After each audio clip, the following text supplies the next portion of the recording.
When you use the internet, what happens? Whether you go online to chat with a friend, or send mail, or buy a book, or check the weather, watch a movie, or study the Peloponnesian War, it feels like there's one wire connecting you directly to the thing you want. But a billion other people are connecting to a billion other things at the same time. How does that happen?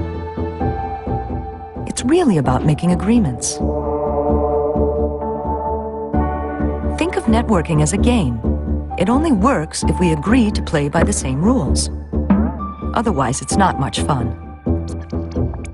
If you can get 2 or more computers to play together, you have a network. If your friend can do it too, there's another network. But if you both agree that your networks will play the same way, now you can hook the 2 together. You have an internetwork. The rules we play by are called the Internet Protocol. And as long as we all agree, we can keep adding more devices and more networks until the whole world is connected. That's what the Internet is, a network of networks that share each other.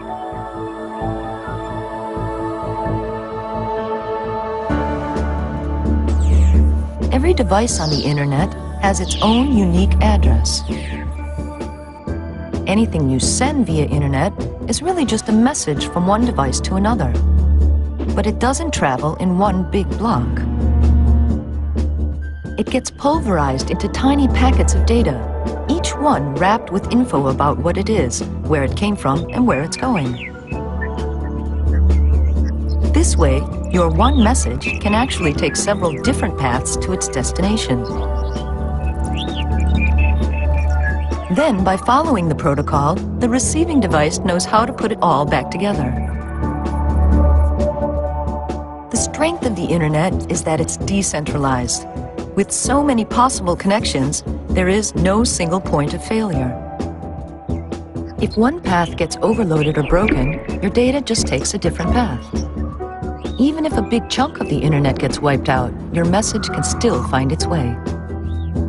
But let's say you use one Internet provider and your friend is on a different one. How does your data really get from one network to the other? Some companies make private connections with each other to exchange traffic. But more and more traffic is flowing through shared service platforms we call Internet exchange points. An Internet exchange is a place where many different organizations come together to interconnect their technology. There may be access providers, broadcasters, publishers, social network sites, telecom operators. Really, anybody who relies on network traffic can benefit from the exchange. By connecting in a common place, they save costs, and the traffic between them flows faster and much more efficiently. Traditionally, providers have sold each other passage on their networks. But for some providers who regularly exchange traffic, all that buying and selling can get to be more trouble than it's worth. Many of them saw that if they just agree to meet each other halfway, then everybody's costs go down and the traffic moves more smoothly. Providers are able to make a single connection to the platform to exchange traffic with many participants. This way of doing things is called peering, and it's making the Internet faster and more affordable for everybody. The exchange participants make deals with each other according to mutual benefit, so the peering system tends to regulate itself. It may seem like companies are giving away their services, but in fact, each is providing their part of the whole solution their customers need to most efficiently and reliably exchange traffic. The Internet is open, decentralized, and totally neutral. Its intelligence lives at the edge, not in the core. No single organization controls it, and that's why it works as well as it does. By agreeing to cooperate, we all make the Internet happen. And that's how the Internet happens.